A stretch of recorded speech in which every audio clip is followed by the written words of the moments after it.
Onyx Radio 88,7 FM Inspiring Your Life. Halo sahabat Onyx, selamat sore semua. Kita lagi ada di studio 2 kita di Makanja Coffee, Onyx Gedung Kreatif Onyx Radio 88,7 FM Inspiring Your Life. Hari ini kita berbicara banyak tentang pemuda dan saya sudah kedatangan beberapa narasumber mantan pemuda. Tapi tetap mengurusi dengan persiapan-persiapan strategi dalam pengembangan generasi muda untuk pembangunan IKN baru di Kalimantan Timur. Kalau kita ngomong IKN pasti akan berhubungan sekali dengan apa yang akan dibangun di Balikpapan sebagai teras Indonesia. IKN adalah sebuah mimpi besar para pemuda untuk menjadikan kota ini menjadi lebih besar dengan kreativitas yang ada di kota ini. Dengan potensi yang ada, dengan pemerintah yang sudah menyiapkan beberapa fasilitas untuk pemuda, diharapkan dengan adanya IKN kita betul-betul siap untuk menyambut para tamu yang datang ke IKN melalui Kota Balikpapan. Tidak usah terlalu panjang saya berbicara karena bakal banyak yang berbicara. Ada Ketua Apindo, Bapak Slamet. Assalamualaikum.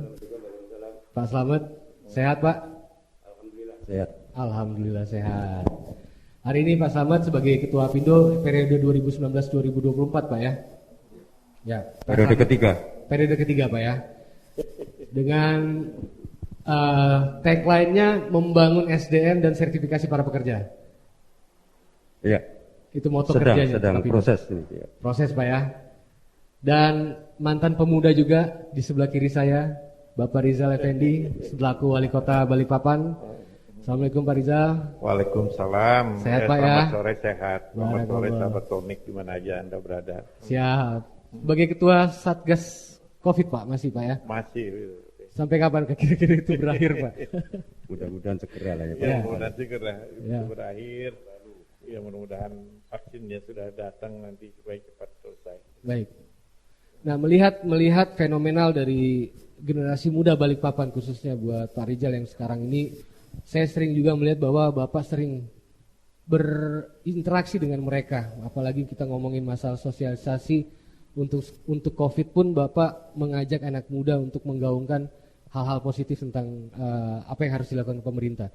Menurut Bapak selama ini bekerja sama dengan anak muda seperti apa Pak? Ya kan penting gitu kan. Bung Karno aja bilang dia kalau dikasih 10 anak muda dia bisa berbuat yang hebat untuk dunia, untuk Indonesia. Betul. Dan dalam penanganan COVID malah tambah penting ini generasi muda atau anak muda, baik untuk yang kepentingan yang positif itu dan untuk mengurangi hal-hal yang negatif gitu ya. Misalnya mereka yang terkonfirmasi positif itu kan ada kelompok tua, ada kelompok muda. Ya. Kelompok muda ini umumnya adalah orang-orang OTG, orang tanpa gejala.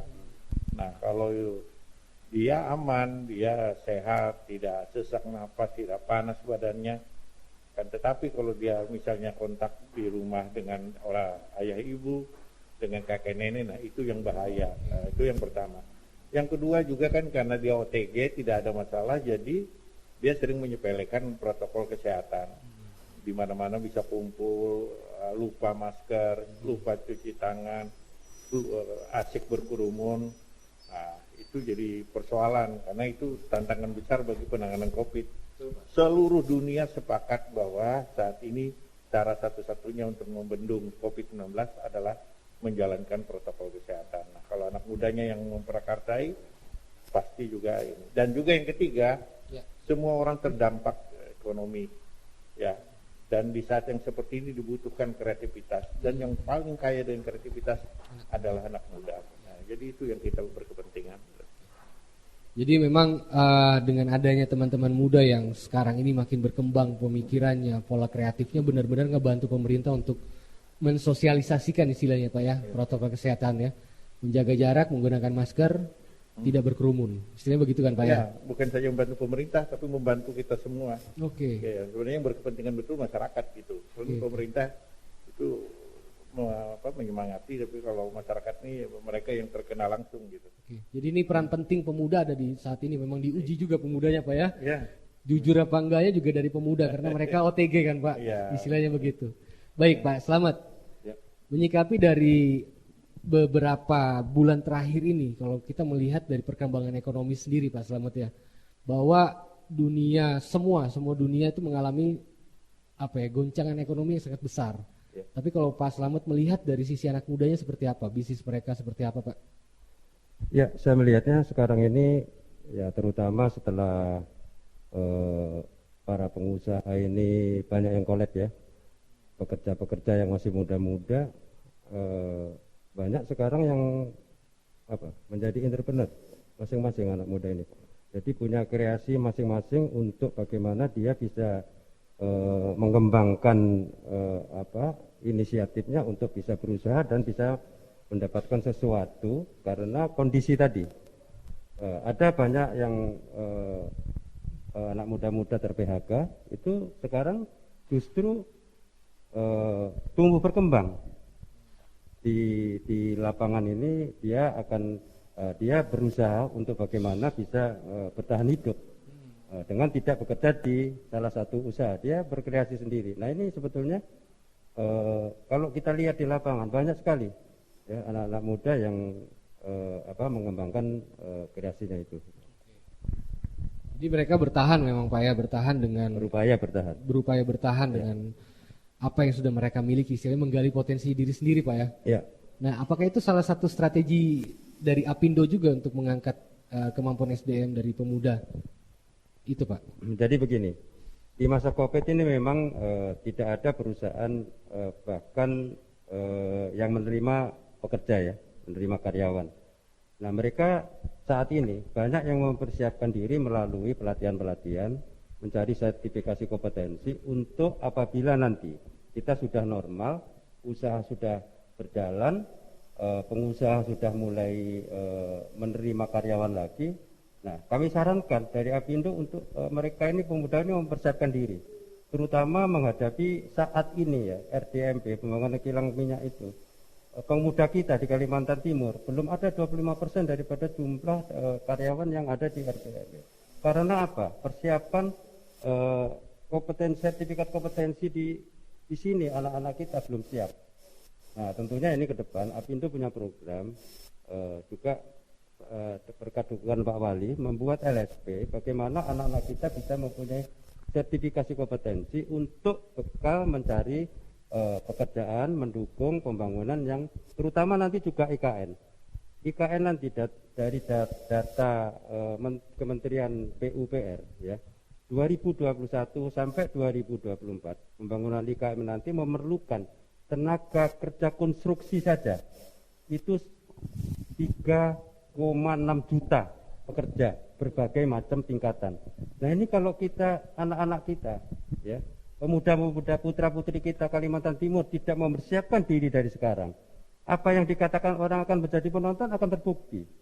Makanya kami kemarin juga ada koordinasi dengan Komisi 4 DPRD Provinsi Kalimantan Timur menyambut baik inisiasi Apindo untuk mendirikan LSP guna melengkapi diri anak-anak kita sertifikasi kompetensi tadi. Nah, DPRD Provinsi sangat mendukung, Pak Gubernur dukung, termasuk Pak Wali sangat mendukung. Nah, ini tentunya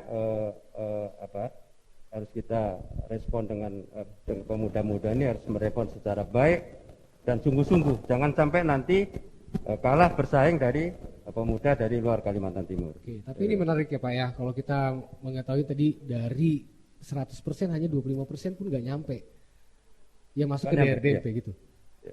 Seperti itu Pak ya? Iya. Ya. Nah menurut Pak Wali sendiri gimana nih Pak? Apakah ini terbentur oleh regulasi atau memang kemampuan SDM kita yang belum masuk dalam spesifikasi dari RDMP sendiri Pak? Ya, yang ke soal kualitas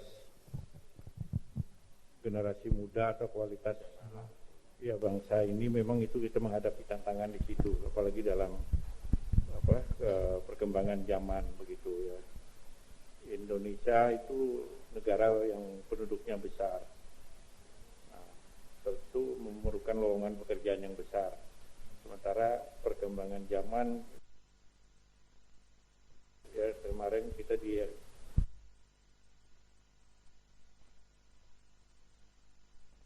mulai digoncang dengan masuknya era revolusi industri 4.0. Digital. Ya orang sudah era digital, sehingga memerlukan sumber daya yang berkualitas itu yang bagus begitu. Demikian juga di Kalimantan Timur, kita ini kan bertahun-tahun mabuk dengan sumber daya alam. Tahun 50-an kita migas, tahun 70-an dengan kayu, tahun 2000-an dengan batu bara. Sehingga dulu kita itu terbentuk mentalnya mental OKB, orang kaya baru. Ya kaya mendadak, tidak usah kerja keras, tebang pohon 10 menit dapat duit, bongkar tanah dapat batu bara. Itu umumnya di seluruh dunia sama. Daerah atau negara yang mengandalkan sumber daya alam pasti orangnya kualitasnya kurang bagus, karena tidak perlu susah sekolah sudah dapat uang, dapat bisa kaya.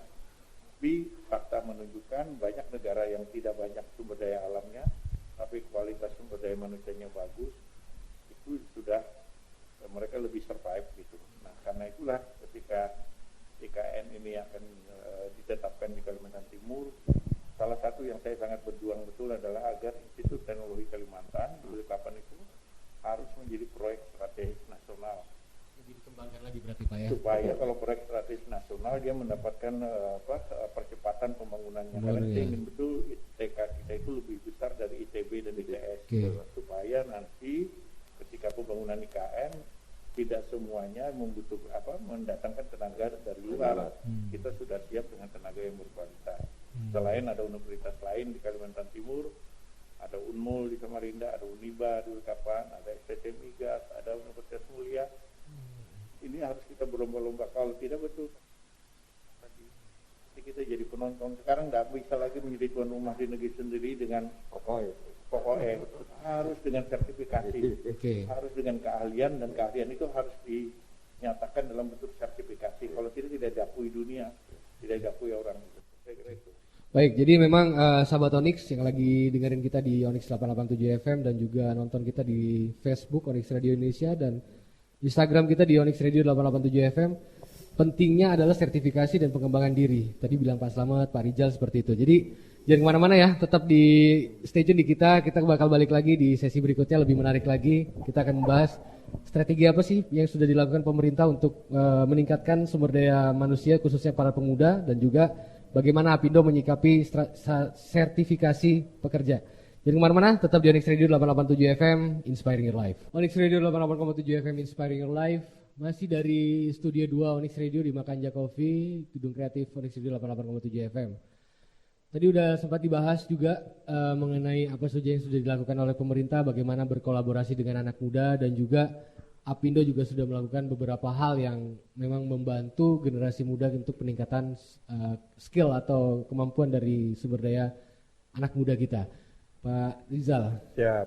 Untuk ini kayaknya mudah-mudahan kita masih bisa talk show lagi lah Pak. Ya. 10 tahun Bapak menjabat sebagai wali kota. Amin ya. Benar Pak ya, di masa akhir ini banyaklah yang dilakukan oleh Pak Rizal. Apa yang sudah pernah dilakukan pemerintah Pak untuk strategi pengembangan sumber daya manusia ini Pak, khususnya generasi muda? Ya kan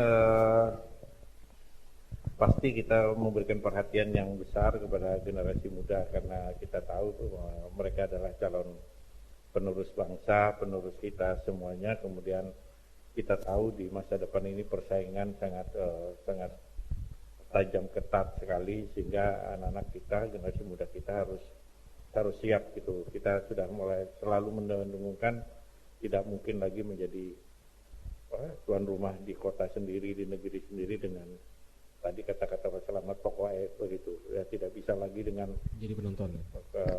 Tanda tangan karena kita putra daerah, karena kita orang daerah tidak bisa lagi karena ini dunia sudah terbuka sangat lebar. Oke, Pak. Ya, orang sudah masuk ke era yang generasi rejim atau sudah suasana yang sangat terbuka sehingga orang di mana saja bisa bekerja di mana saja, orang yang punya kemampuan bisa berada di mana. Sudah batas negara itu hanya batas wilayah saja. Tapi kalau urusan berbuat, karena itu kita harus membangun generasi muda kita. Berbagai hal yang paling penting memang di generasi muda adalah pendidikan gitu saudara sekalian, karena sehebat-hebatnya orang kalau pendidikannya tidak mungkin orang bisa jadi hebat. Karena itu pendidikan ini yang selalu kita tekankan ya, ketika kita berjuang mendirikan ITK itu karena kita ingin generasi muda di Balikpapan itu ya bisa lebih maju, lebih siap begitu. Dan kalau tidak kita pasti akan ketinggalan. Walaupun nanti IKN itu hebat, tapi kalau kita tidak siap kita menjadi penonton ya, karena Bapak Presiden sudah menggambarkan ibu kota negara yang baru itu adalah desainnya sangat modern gitu, desainnya sangat digital. Jadi kalau kita tidak punya kemampuan, pasti kita akan tertinggal. Memang di samping pendidikan yang dalam pengertian pendidikan umum, tapi pendidikan vokasi, ya pendidikan yang balai latihan itu sangat penting sekali ya. Karena itu kita menggandeng dunia usaha, ya seperti cara yang dilakukan oleh Apindo melalui lembaga sertifikasi itu dalam rangka membangun generasi muda kita. Memang ini generasi muda sangat ditantang betul karena dunianya sekarang dia dunia digital, dunia yang penuh dengan kreativitas, dunia yang penuh dengan semangat begitu, dan itu harus dimiliki anak muda Balikpapan. Karena itu kita mendorong ya ekonomi kreatif, kita mendorong mereka untuk punya kemampuan ya, pendidikannya dengan baik supaya siap benar gitu ya. Karena ini tidak bisa main-main saudara kalian. Kalau tidak kita akan ketinggalan ya. Ini yang harus betul-betul, dan berbagai hal kita lakukan ini untuk memberi kesempatan kepada generasi muda untuk berkembang ya, supaya dia benar-benar menjadi generasi yang siap ya. Itu memang tidak bisa ditawar-tawar, harus kita lakukan. Dan jauh dari narkoba Pak ya? Jauh narkoba. Ya tidak boleh sampai main-main dengan narkoba gitu. Karena biasa narkoba itu Pak nggak ada kegiatan. Kalau nggak ada kegiatan. Dan ini bahaya ini kan kalau kita lihat sekarang ini dalam suasana COVID ini, orang yang banyak terpapar, orang bingung mencari pendapatan, maka ditawari lah ikut juga berdagang narkoba. Makanya kan di mana-mana terjadi penangkapan besar-besaran itu karena orang lagi susah lalu mau cari yang gampang, jualan narkoba atau memakainya. Ini bahaya. Jangan sampai anak muda kita kena narkoba. Daripada ngobat lebih baik ngopi. Ngopi dulu Pak, ngopi. Pak Slamet. Amin. Kita minum dulu. Ya silakan Pak Slamet. Jadi tadi dari pemerintah sudah melakukan banyak hal lah ya Pak ya, termasuk sebenarnya juga sertifikasi halal itu dilakukan di Sprindakop kan Pak ya, kemudian haki segala macam. Untuk Apindo sendiri Pak, yang sudah dilakukan untuk sertifikasi itu gimana? Apakah apalah yang sudah pernah dilakukan untuk gerakan anak muda untuk meningkatkan SDM mereka? Ya, jadi begini. Pertama ya, kita harus bagaimana bisa merubah karakter anak-anak muda Kalimantan Timur menjadi anak-anak muda ibu kota nantinya. Karena peradabannya akan berbeda. Kalau sudah ibu kota di Kalimantan Timur, terutama anak-anak muda Balikpapan, penyangga, terasnya ibu kota nanti. Ini harus bisa merubah karakter pertama ya. Nah, selanjutnya kita harus, tadi Pak Wali mengatakan harus meningkatkan pendidikan ilmu, keahlian dan segala macam. Apindo sebetulnya sudah beberapa tahun sih kita mempersiapkan, tapi memang tidak mudah untuk mempersiapkan segala sesuatu untuk bagaimana bisa ada kepastian seperti itu. Suatu contoh, membuat LSP itu kita sudah lama mempersiapkan itu, tapi bagaimana agar LSP itu ada kepastian dan berkualitas itu memang tidak mudah. Standar BNSP kita ikutin. Nah, jadi kita Apindo ini mempersiapkan bagaimana anak-anak kita, sebetulnya bukan menjelang ibu kota negara IKN saja sih kita Apindo ini memfasilitasi ini, menginisiasi ini. Sebetulnya kita melihat dari sudah lama bahwa LSP ini semuanya adanya di Jawa. Kalau anak-anak kita mau mendapat sertifikasi dengan biaya tinggi dan waktu yang lama, ini yang sudah kita pikirkan sebetulnya. Suatu contoh, surat keterangan ahli konstruksi Pak Wali, surat keterampilan itu bisa berbulan-bulan dan dengan biaya mahal karena dikeluarkannya di Jakarta dan melalui bermacam-macam proses. Nah, ini nanti kalau sudah kami Apindo ada di Kalimantan Timur, kami berjanji dan yakin akan tidak bertele-tele seperti itu dan dengan biaya yang murah, rendah, artinya tidak seperti biaya yang seperti saat ini. Nah ini, pertama Pak Wali, sekarang ada PP 20. Apindo kenapa langsung menyikapi ini Pak Wali? Kita bikin LSP konstruksi ini karena menyikapi PP 20 tahun 22 tahun 2020 Pak Wali, bahwa pelaksana proyek nanti atau pelaksana apapun kegiatannya, kalau pekerja